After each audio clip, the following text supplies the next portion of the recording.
Boa noite, meus queridos irmãos e irmãs. Como estão todos? Eu espero que todos bem. Mais uma vez aqui para mais um estudo. Hoje vamos falar do livro de Ramatiz, que se chama Mediunidade de Cura. Essa é uma das grandes obras de Ramatiz, psicografadas por Hercílio Mais. Eu vou mostrar o livro para vocês. Esse aqui é o livro que eu tenho, que é a 12ª edição. Esse livro ele foi editado pela primeira vez em 1963, tá? Essa 12ª edição que eu tenho, ela é de 2006. Então, acredito que seja uma das últimas edições e recomendo muito para vocês, tá bem? Bom, nós vamos tratar hoje do capítulo 12 desse livro, que fala sobre o receituário mediúnico dos pretos velhos, índios e caboclos. Então foi perguntado a Ramatiz, né, o que ele achava dessas entidades darem receitas, né, tanto nos terreiros de Umbanda quanto nos centros espíritas. Bom, então esse capítulo se constitui de 7 perguntas e respostas. Eu até tinha pensado em começar com 3, para não ficar muito extenso, muito pesado, e depois fazer mais uma segunda parte. Mas eu acredito que se eu fizer só as primeiras, muita coisa vai ficar equivocada, meus irmãos. Então, neste caso eu vou fazer das 7 perguntas, né, de todo o capítulo. Nós vamos estudar aqui para que não fique nenhum equívoco, né, nenhuma dúvida acerca do que Ramatiz falou, né, sobre esses receituários prestados por essas entidades, né? Então vamos lá. Qualquer coisa vocês parem o vídeo, vocês podem voltar, né, e podem rever novamente, tá bom? Então vamos à primeira pergunta. Pergunta ao Ramatiz: que dizeis sobre as receitas mediúnicas formuladas pelos espíritos de índios, caboclos ou pretos velhos, os quais, embora sejam leigos em medicina, prescrevem ervas, remédios caseiros ou homeopatia, que às vezes produzem curas extraordinárias? Responde Ramatiz: são espíritos que estiveram reencarnados nesses ambientes de costumes um tanto primitivos. Portanto, é natural que ainda se mantenham seus hábitos e convicções anteriores. Então receitam infusões de ervas curativas, xaropes, fortificantes, homeopatia ou demais tipos de remédios para debelar os males do corpo físico. Aliás, esses espíritos mais caritativos e serviçais, depois de desencarnados, mobilizam no além todos os seus recursos, no sentido de aliviar o sofrimento dos terrícolas, praticando um curandeirismo tão pitoresco quanto ao que já se haviam habituado na Terra. Muitos desses espíritos bondosos, mas ainda incapacitados para atenderem os empreendimentos espirituais superiores, sublimam sua ansiedade caritativa na realização de tarefas a favor dos vivos. Então, os guias espirituais aproveitam sua boa intenção e índole fraterna, embora ainda se trate de almas inexperientes e de graduação primária. Merecem-lhes todo o carinho e tolerância, uma vez que se devotam aos enfermos do corpo e do espírito, quer ministrando-lhes o bom conselho, o medicamento e até protegendo-os contra o assédio das falanges trevosas. Nas residências mais afastadas dos centros populosos, a homeopatia ainda é o socorro de urgência, substituindo o médico ausente e atendendo desde o netinho endefluxado e o vovô reumático até a titia vítima de pertinaz enxaqueca. Então vejam, meus irmãos, que o Ramatiz já começa esclarecendo que esses espíritos que realmente foram índios, caboclos, pretos velhos, eles vão trazer no seu receituário apenas aquilo que aprenderam quando estiveram encarnados, né? E mesmo assim, né, eles, por não terem muitas vezes um grande conhecimento, né, para poder fazer outras tarefas no mundo astral, né, os espíritos superiores deixam com que eles venham nesses terreiros trazer as suas terapias, vamos dizer, né, tal qual a vontade deles, o ânimo dessas entidades de virem praticar o bem e ajudar o próximo aqui. Somos nós encarnados, né? E veja-se aqui, por fim, nesse último parágrafo, que é geralmente quem se socorre, né, quem se socorria naquela época, analisando o contexto ali de 1963, né, quem se socorria mais essas práticas eram as pessoas bem pobres, né, da periferia, zonas lá do subúrbio das cidades, onde o alcance à medicina era muito tênue, né, praticamente não se tinha acesso aos médicos, o que é bem diferente de hoje em dia, né, meus irmãos. Hoje nós temos muito mais acesso. Então essas pessoas elas iam buscar ajuda nos curandeiros, né, nos benzedeiros, enfim, nessas pessoas. E muitos deles também naquela época, né, que é bem mais para trás ali, onde tiveram espíritos de índios, né, trazendo essas terapias de ervas e xaropes, né, dos seus ancestrais, e os próprios escravos, né, os pretos velhos também, que tinham suas práticas de cura, né, porque esses naquela época também pouco se tinha, não se tinha nenhum acesso, né, à medicina, creio-se, né. Então eles tinham lá seus próprios recursos, e que vieram trazer aí para resolver, né, que nem simpatias, né. Quantos de nós aí, quem tem mais de 40 anos, né, ou mais de 35 anos, não tiver, não, quantos de nós, na verdade, não foram benzidos, né, outros fizeram simpatias, enfim, né, curando alguns males. Claro que aqui não estamos dispensando, né, nem dizendo que tem que se dispensar o tratamento médico, né, aqui é apenas um estudo espiritualista, mas isso vai ser colocado mais para frente, né? Mas nesse primeiro momento aqui, essas entidades que realmente foram índios, caboclos pretos velhos, né, eles trazem uma grande terapia, né, alternativa para as pessoas, né, e que resolviam problemas de muitos de que não tinham acesso à medicina.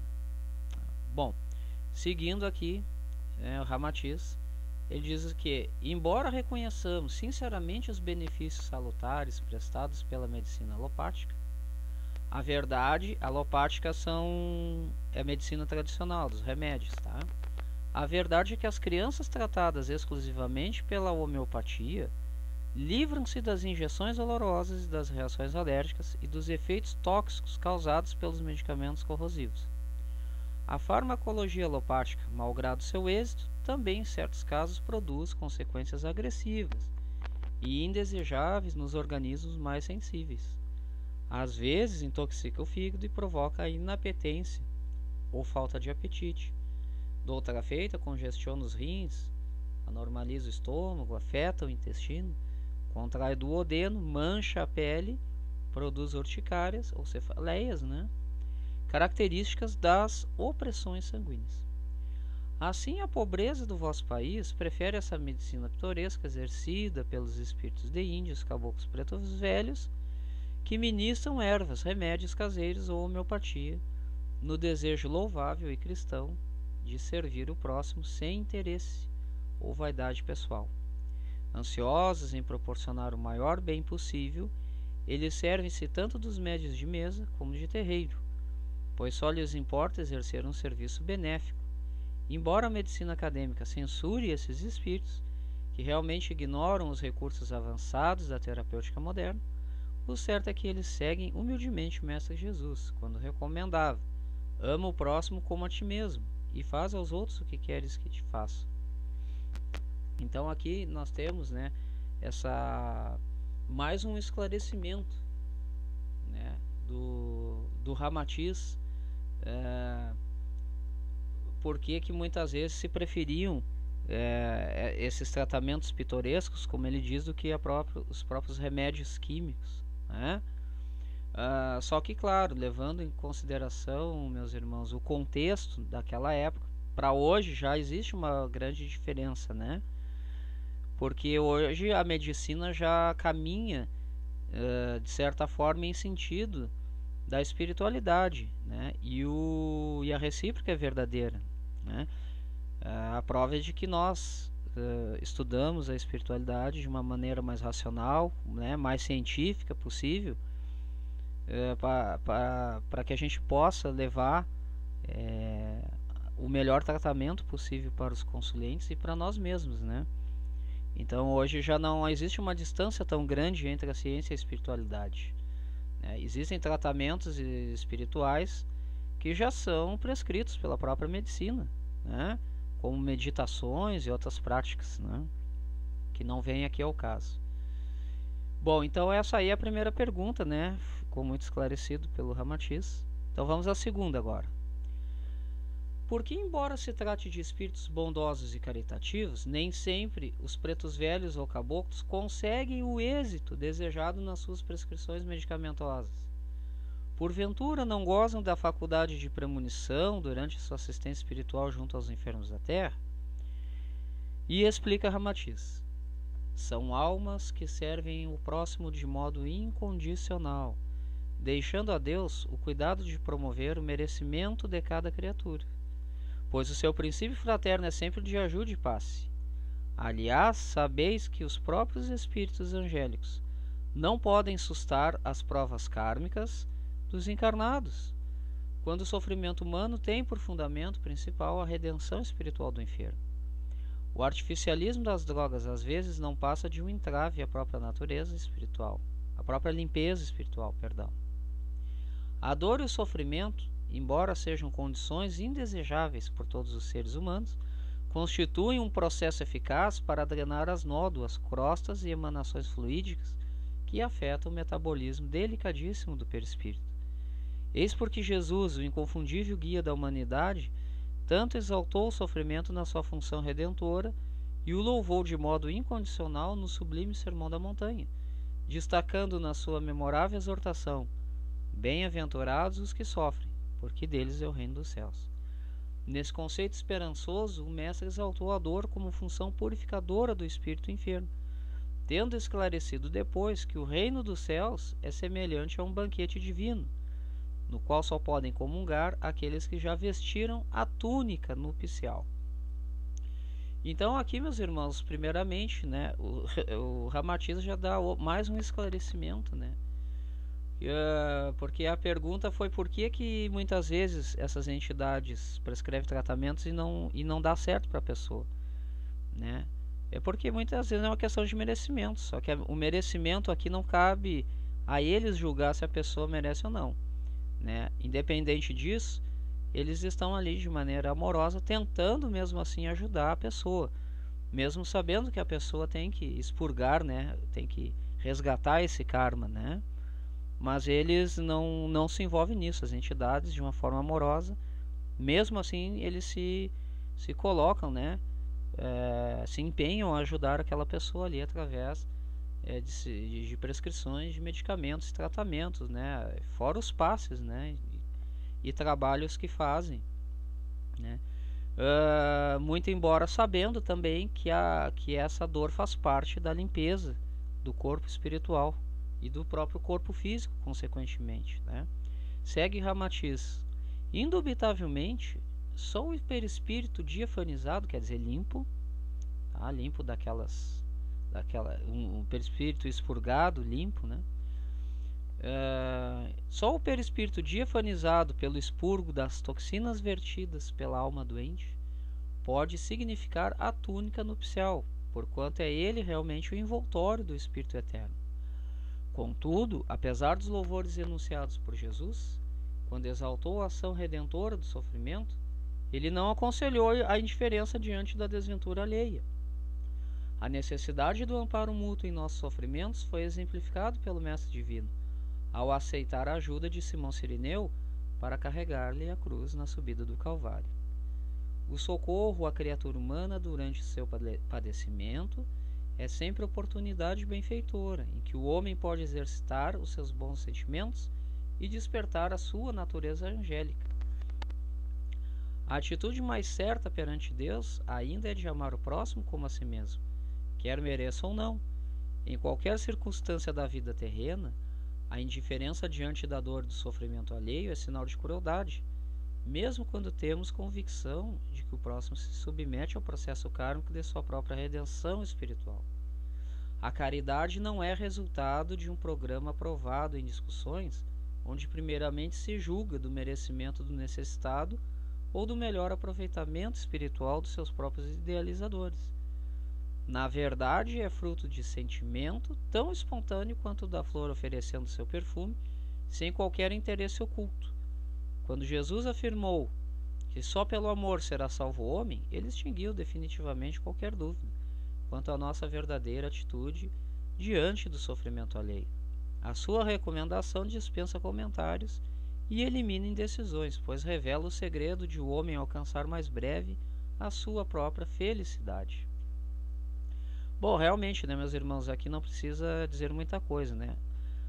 Só enfatizar que mesmo que nós saibamos que uma pessoa está passando por uma situação difícil, né, que está com um problema, mesmo sabendo que isso pode ser provavelmente uma questão kármica, não cabe a nós julgarmos se devemos ajudá-la ou não, porque ela está passando ou ela deve passar pelo sofrimento, né?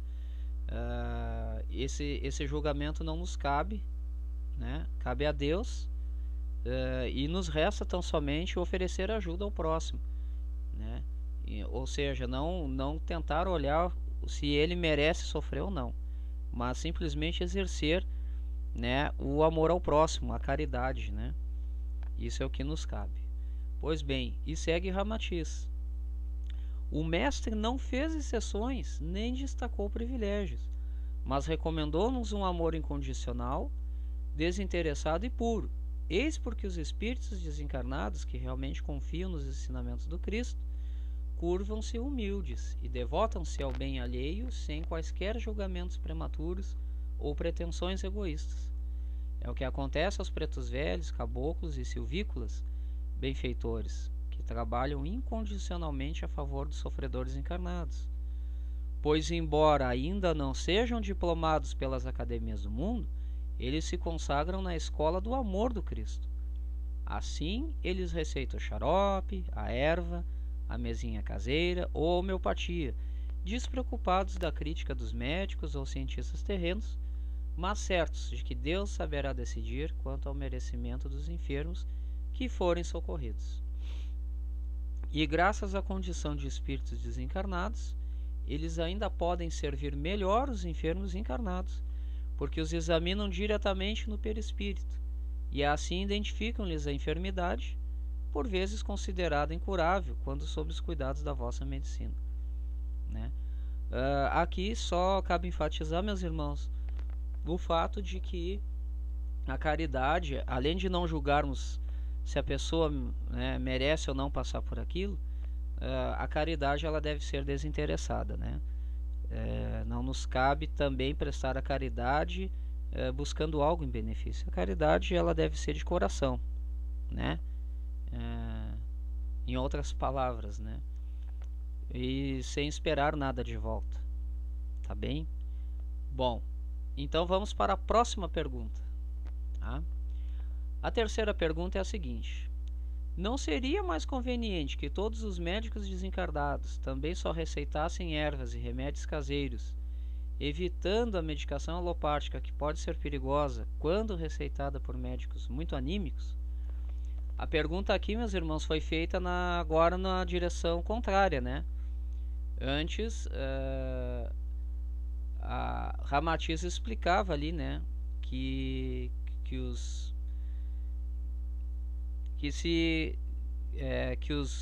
pretos velhos, os pretos velhos, os índios, né, caboclos, o que eles receitavam eram remédios que não tinham efeitos colaterais, tá?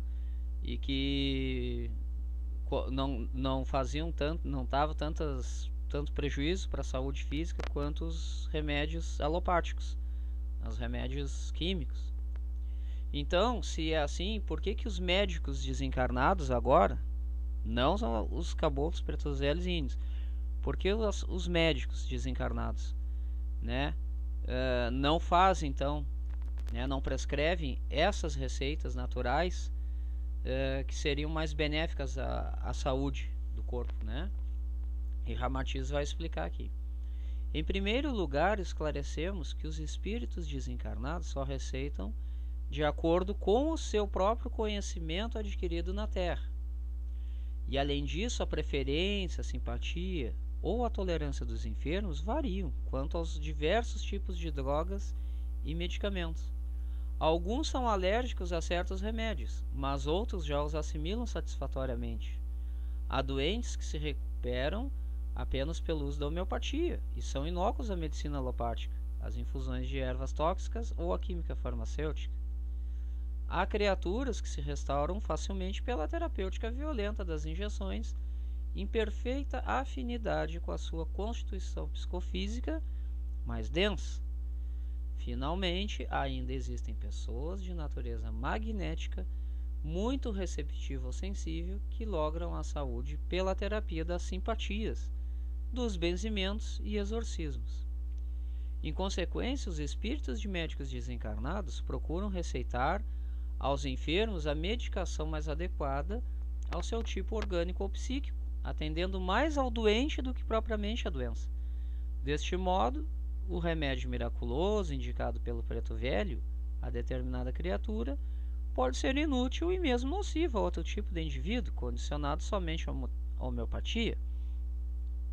Esse é o motivo porque ainda existe no vosso mundo um arsenal tão heterogêneo e variado de medicamentos e os diversos tipos de dietas e sistemas de tratamento, a fim de se atender aos tipos humanos conforme os seus complexos biológicos e não de acordo com suas doenças. Então vejam aqui, meus irmãos, que Ramatiz esclarece, né, que cada espírito, ele, quando vem para a caridade, ele vai receitar de acordo com aquilo que ele tem de conhecimento no mundo, né? Se ele foi um médico aqui no mundo, ele vai prescrever um tratamento de acordo com aquele conhecimento que ele teve, né? Ele poderá trazer alguma coisa de ervas, enfim, poderá, nós vamos ver mais um pouco para frente, e o contrário também. Mas, em princípio, se um espírito que foi médico, quando encarnado, e volta, né, para atender, ele vai receitar medicamentos. Essa vai ser a propensão, né, de que ele receite dentro daquilo que ele daquela carga de conhecimento que ele tem, não é? E além disso, a outra questão que ele coloca aqui é que nem todas as pessoas vão ser adeptas, né, ao tratamento com ervas e xaropes, benzimentos, né? Outras vão ser adeptas ao tratamento com remédios. Então, na verdade, essa variedade de pessoas e de organismos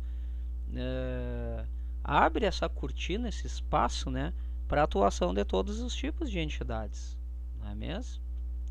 Bom, e segue, e aqui termina, né? Na verdade, termina aquela terceira pergunta, e nós passamos aqui à quarta pergunta, tá?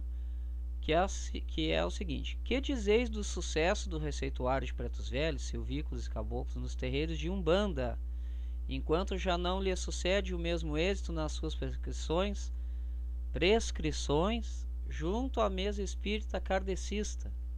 Responde Ramatiz: os pretos velhos, os caboclos e os índios logram melhor êxito nos trabalhos de Umbanda porque ali encontram o clima psíquico mais simpático e dinâmico à sua índole e aos costumes primitivos que lhes foram familiares na terra.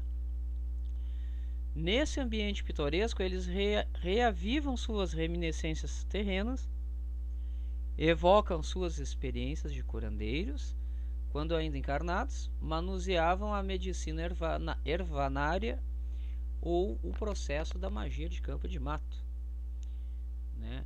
Então, obviamente que a receptividade, né, meus irmãos,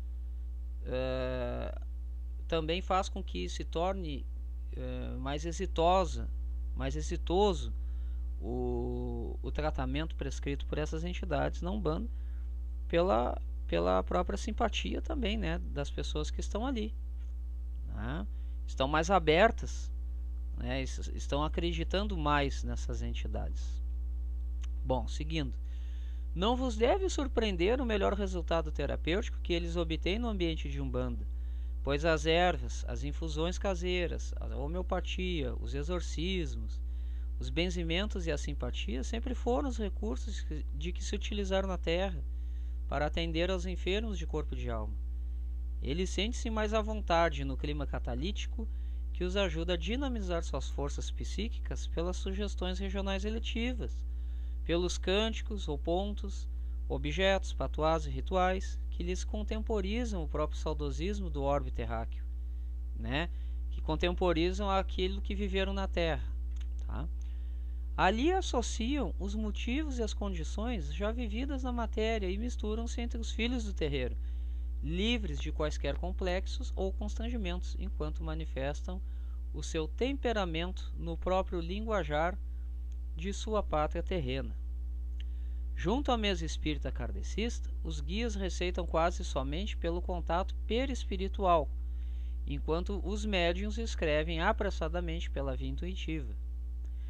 No sistema de Umbanda, os pais de terreiro atuam pelos plexos e gânglios nervosos dos seus cavalos, conversando, indagando e até modificando a receita indicada anteriormente, né? Na verdade, meus irmãos, o que ele está explicando aqui?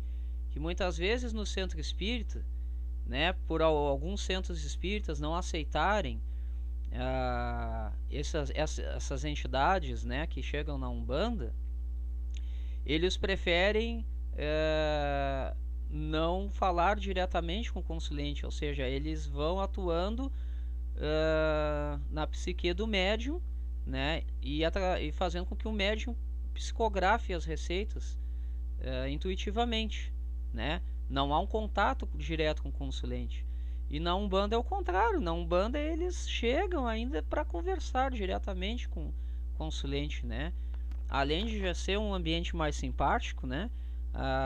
Existe uma comunicação direta através do transe do médium.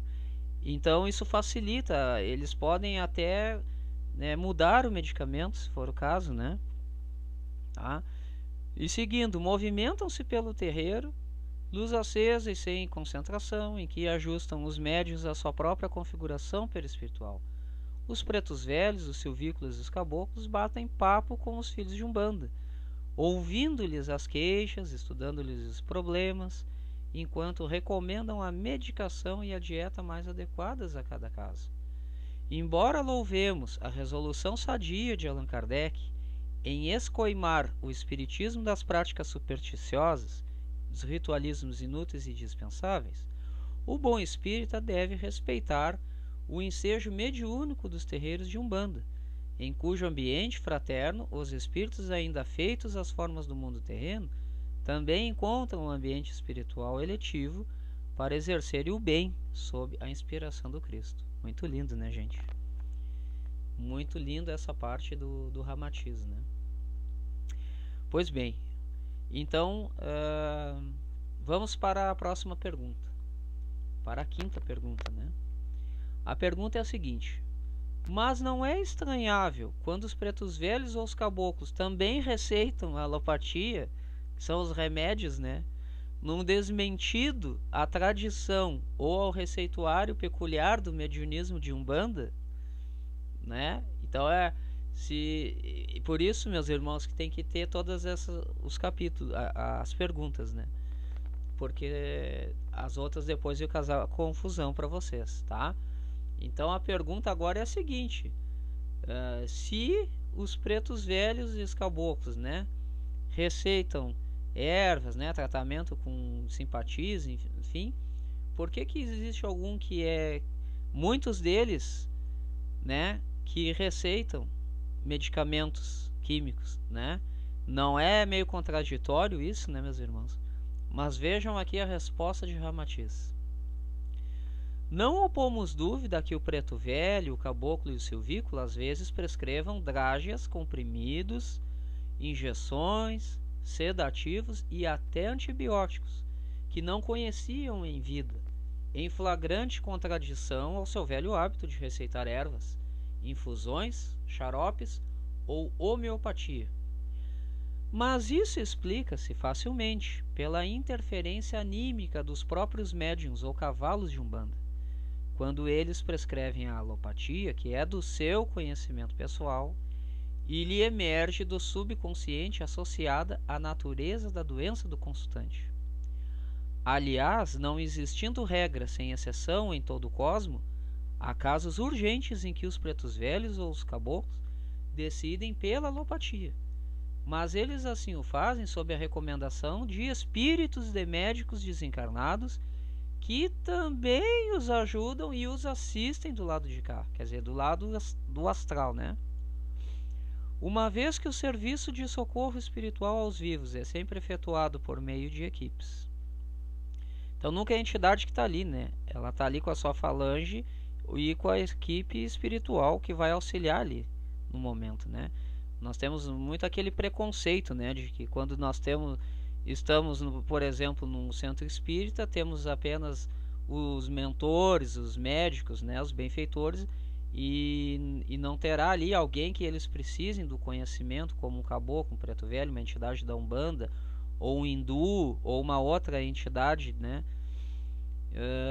para auxiliar em algo que eles precisam conhecer.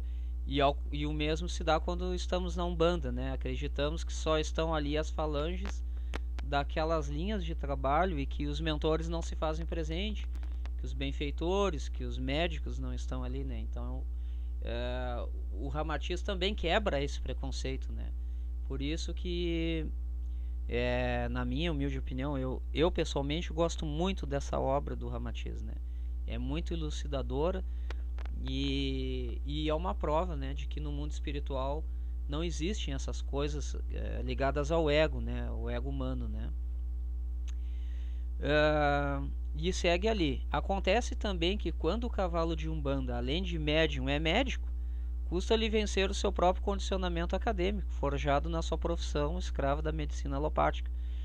Então, o que acontece muitas vezes, né, ou as equipes médicas estão ali junto das entidades, ou o próprio médium ele é médico, né? Então a entidade, nós sabemos também disso, que a entidade usa os conhecimentos do médium. E por isso que nós sempre buscamos os estudos, né, espiritualistas em geral, porque nós sabemos que quanto mais conhecimento, mais preparo tiver um médium, melhor ele se torna um instrumento de trabalho para as entidades, né? Então, um médium que é médico, né, essa entidade vai usar o conhecimento dele para poder fazer isso. E se não tiver o conhecimento, tem as equipes médicas astrais que estão ali para auxiliá-los, né? É muito, muito interessante isso. E seguindo ali, embora atuando sob a influência dos pais de terreiro e prescrevendo corretamente a medicação para combater as doenças dos consulentes, de início, o médium médico substitui os remédios de ervas, infusões e mesinhas domésticas pela sua farmacologia alopática mais conhecida, a qual lhe inspira mais confiança, né? A entidade sabe que o médium vai passar a informação de maneira mais segura, né? Porque é algo mais conhecido, né? E não vai trancar a comunicação mediúnica. É isso que quer dizer. Tá bem? E seguindo aqui. Mas esses percalços não significam desdouro para o médico entregue à tarefa generosa e humilde de servir o próximo, embora o faça no ambiente de Umbanda, desde que se despreocupe de qualquer remuneração profissional. Em breve há de atrair para junto de si os espíritos de bom quilate espiritual, capazes de ajudá-lo no desempenho de suas tarefas caritativas. Quer o médico receite ervas, xaropes ou infusões, sob o comando dos pretos velhos e dos caboclos, ou seja, pela intuição acadêmica de outros colegas desencarnados, sempre há de lograr melhor sucesso quando faça o bem pelo bem, ou seja, sem cobrança de dinheiro, principalmente, né? Ou nenhum favor, né, em troca, né? Quando o tratamento ele é feito sem querer nada, né, em troca ou de volta, né? Bom, em verdade, a cura dos enfermos não se subordina somente à capacidade ou à fama dos remédios prescritos pelos médicos ou pelos espíritos desencarnados, mas o sucesso quase sempre depende da receita mais acertada. Não importa se é homeopatia, xarope, erva, injeção, antibiótico, mas sim se a prescrição se ajusta perfeitamente às condições do enfermo. Quantas pessoas no vosso país, depois da Via Crucis, pelos consultórios médicos, hospitais e tratamento de águas terapêuticas, aflitas por livrarem-se da úlcera gástrica ou do denal, depois conseguiram restabelecer-se prontamente só pelo uso prolongado da famosa erva original do Brasil, denominada Maitenus ilicifolia martius, ou mais popularizada como espinheira santa, né? Assim, o médico que desenvolve sua faculdade mediúnica no intercâmbio humilde entre os espíritos de pretos velhos, caboclos ou silvícolas, mas preocupado apenas em servir o próximo, sem qualquer interesse pessoal, não deixa de ser um espírito superior liberto do preconceito acadêmico, do mundo transitório para filiar-se às falanges do bem inspiradas por Jesus, né? Então, quer dizer, mesmo ele sendo um médico, mas se ele for humilde, né, e entender que também essas terapias alternativas, né, vão fazer o bem para aquela pessoa ao invés do medicamento, né? Se ele tiver esse entendimento, ele vai se tornar cada vez um melhor médium e vai atrair grandes espíritos para lhe auxiliar, né, nos trabalhos, né, e sempre atuando de maneira desinteressada, né, pessoal, que é o principal, né? Porque veja aqui mais uma vez ficou claro que o tratamento no campo espiritual ele é muito mais direcionado para a pessoa em si, para o doente, do que para a própria doença, né? Tá? Essa é uma diferença do tratamento alopático, tá bem? Bom, vamos à penúltima pergunta então. Explica-nos alguns umbandistas que a figura do preto velho, do caboclo ou mesmo do silvícola às vezes esconde o espírito de avançado cientista ou famoso médico do passado, que então receita os medicamentos alopáticos de seu conhecimento e experiência nas existências anteriores. O que dizeis sobre isso, né? Aqui é a outra questão, né? Muitos, como eu disse lá no início, realmente foram índios, pretos velhos, caboclos, né? E tem apenas aquele conhecimento que eles tiveram quando encarnados. Só que acontece que tem muitos espíritos que foram até médicos, né? Mas eles, por uma questão de humildade e até mesmo para se livrar daquela vaidade que adquiriram na Terra, eles vêm com essa roupagem dessas figuras mais humildes, justamente para não quererem se mostrar, né? Mas para trazer o conhecimento que adquiriram dessa vez, não por uma questão de arrogância para pisar nas pessoas, mas como para fazer a caridade pura, né, de coração, né? Então responde Ramatiz: sem dúvida, o sábio em comum, o estadista famoso, o médico tarimbado ou cientista genial também costuma encarnar-se nos ambientes humildes do mundo e viver os ascendentes biológicos mais medíocres, quando desejam ou precisam olvidar a cultura, o poderio ou o prestígio de sua personalidade pregressa, por vezes tão comprometida pela prepotência, vaidade ou ambição. Sob o conselho dos seus mentores espirituais, eles então se decidem por uma linhagem carnal de ancestralidade biológica hereditária mais humilde, reencarnando num organismo deficiente ou de sistema nervoso rude. Escolhem os lares mais deserdados, em cujo ambiente fiquem impedidos de quaisquer relevos ou distinções incomuns entre os homens. Então eles mesmos escolhem, antes de encarnar, condições que sirvam de barreira, né, para que eles possam se tornar pessoas poderosas, enfim, e exacerbar, né, a pura vaidade que tiveram de outrora, né, meus irmãos. Muito interessante isso daí, né? Então, seguindo aqui, mas não há desdoudo nem desmentido no processo evolutivo da alma imortal, quando, apesar do seu avanço intelectual e científico no mundo terreno, depois precisa envergar o traje humilde do preto velho ou do caboclo rústico, a fim de conseguir o seu reajustamento espiritual combalido e tão prejudicado no pretérito. Em verdade, trata-se apenas de um estágio ou espécie de descanso intelectual, em que o espírito superexcitado por excessivo nacionalismo efetua a salutar decantação de sua personalidade humana, que fora muito envaidecida com as lantejoulas brilhantes do cenário terreno. Né? É impressionante, né, meus irmãos? Mas está aí a explicação. E segue Ramatiz.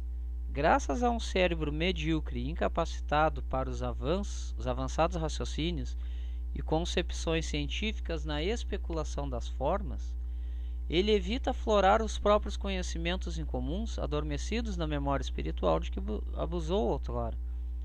A existência terrena, singela, não funciona à guisa de expiação, mas na forma de um freio ao intelecto indisciplinado, pois sem os atavios de superfície, ela também significa algo de repouso para o ego, envaidecido pelos ouropéis transitórios, né? Aqueles brilhos transitórios, né?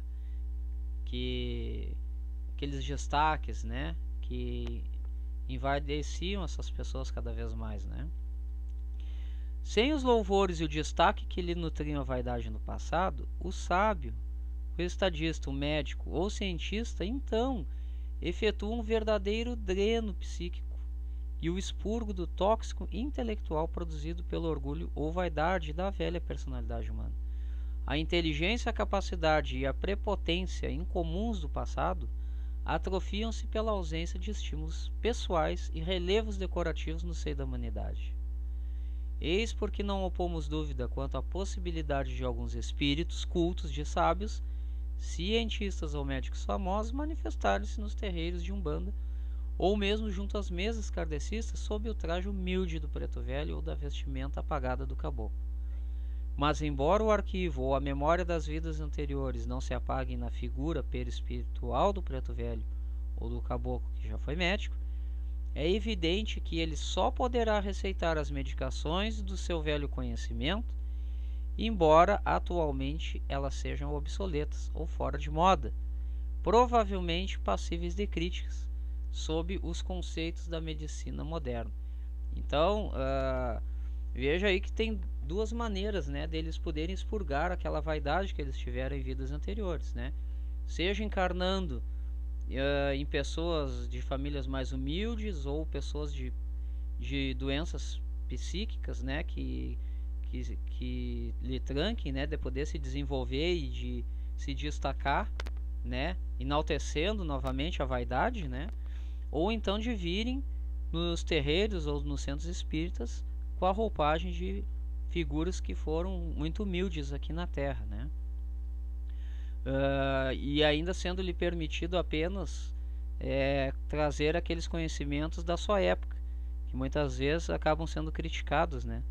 Isso também me parece que serve, meus irmãos, para que eles acabem reconhecendo também o potencial dos tratamentos fitoterápicos, né? Esses tratamentos alternativos, né? E aqui, para concluir, o Ramatiz diz o seguinte: malgrado tenha sido médico na vida passada, o espírito do preto velho ou do caboclo de Umbanda precisa atualizar-se com a farmacologia moderna e familiarizar-se com as últimas descobertas científicas no gênero, caso pretenda atuar de modo sensato no receituário mediúnico. Embora ele seja um espírito desencarnado, há de precisar de um curso ou aprendizado pelos laboratórios distribuídos à superfície da Terra, sob orientação sadia de algum médico do espaço e sempre em dia com o progresso farmacêutico do mundo. Insistimos em dizer que o fenômeno da morte carnal não é suficiente para proporcionar ao espírito desencarnado a sabedoria ou bondade que ele ainda não cultivou na vida material. Sem dúvida, quando os médicos desencarnados comunicam-se através de médiuns sonambúlicos ou de incorporação total, eles chegam a receitar os mesmos medicamentos que já conheciam ou preferiam indicar nos seus consultórios terrenos. Em certos casos, os consulentes chegam a desanimar na procura dos remédios prescritos pelos médicos desencarnados há longos anos, devido a se tratar de medicação muito antiga, que só conseguem encontrar com muita sorte, ainda esquecida no fundo das prateleiras das farmácias dos subúrbios. Isso explica o motivo por que o médico desencarnado também precisa atualizar-se com as últimas descobertas farmacológicas, caso pretenda receitar pelos médiuns kardecistas ou de Umbanda o remédio mais em dia e sem despertar a ironia ou censura da medicina moderna. Então vejam que eles só vão ter o conhecimento que eles adquiriram, né? E muitas vezes é um conhecimento antigo, sujeito aí a críticas, né? Então não significa que está no mundo espiritual que adquiriu conhecimento automaticamente. No próprio mundo astral, esses espíritos têm que estudar e, né, fazer aquilo que nós chamamos aqui de reciclagem, né? E só atualizarem para poder vir trazer, né, esses medicamentos, tratamentos modernos aqui para nós. Bom, então vamos para a última pergunta, né, meus irmãos? Que é a seguinte: então explica-se por que o preto velho pode receitar alopatia, uma vez que ele já foi médico no passado, não é assim? Né? Então pode. Essa é a pergunta. Né? Aí diz Ramatiz: o médico desencarnado que prefere atuar nos terreiros de Umbanda ou mesmo junto à mesa kardecista sob a indumentária do preto velho ou do caboclo, é porque ele já se tornou avesso à terapêutica das injeções, das dragas, dos antibióticos ou de quaisquer outros produtos químicos da medicina alopática. Desde que deliberou receitar do espaço pelo curandeirismo de ervas, benzimentos, homeopatia, xaropes ou mesinhas domésticas, resguardados sob o anonimato do preto ou do caboclo, isso demonstra sua intenção de libertar-se do academismo do mundo terreno, talvez devido às decepções ou veleidades indesejáveis. Então, é aquilo, às vezes isso também acaba sendo por uma questão de aceitação, né, desses tratamentos alternativos. O médico encarnado, né, sob essas roupagens de preto velho e caboclo, né, ele quer se libertar um pouco, né, de ficar preso apenas ao tratamento alopático, né, e assim poder prescrever com mais liberdade tratamentos alternativos que ele, como espírito, vê que é o melhor tratamento para aquela determinada pessoa, né? Bom, e para concluir, Ramatiz diz o seguinte: depois de desencarnados e ao reconhecer-se espírito imortal, alguns médicos bem-intencionados deploram sua estultícia e vaidade terrenas, preferindo então maior intimidade entre os filhos de Umbanda ou frequentadores do centro espírita, na tarefa humilde de socorrer os enfermos do mundo sob o anonimato do preto velho ou do caboclo rude. Mas também é incoerência o espírito apresentar-se nos trabalhos mediúnicos depois de encobrir a sua personalidade de médico com a afeição perispiritual de um escravo, preto velho, índio ou caboclo, para receitar novamente a mesma medicação alopática que era a própria de sua antiga profissão acadêmica. Da mesma forma, seria criticável o espírito do médico em atividade junto à mesa kardecista prescrever ervas, xaropes, tisanas domésticas ou recomendar benzimentos, cuja terapêutica é própria dos caboclos, dos pretos velhos e dos índios habituados aos terreiros de Umbanda. Então é isso aí, meus irmãos. Eu espero que vocês tenham gostado. Desculpem a extensão, mas era preciso, né, falarmos de todas essas perguntas e respostas para que não fique nenhum equívoco aí no entendimento, né, do Ramatiz. É um espírito, é um grande mentor e e a sua própria leitura, né, há muito pouca, se é que há alguma contradição, né? É um estudo do qual a gente se norteia, né, dentre muitas questões aí de cura, de tratamentos e terapias. Tá bem, meus queridos? Então eu desejo para vocês um feliz final de semana, que vocês passem bem. Qualquer dúvida, comentário, façam no nosso grupo do WhatsApp, tá? E é isso aí. Paz e luz para todos vocês.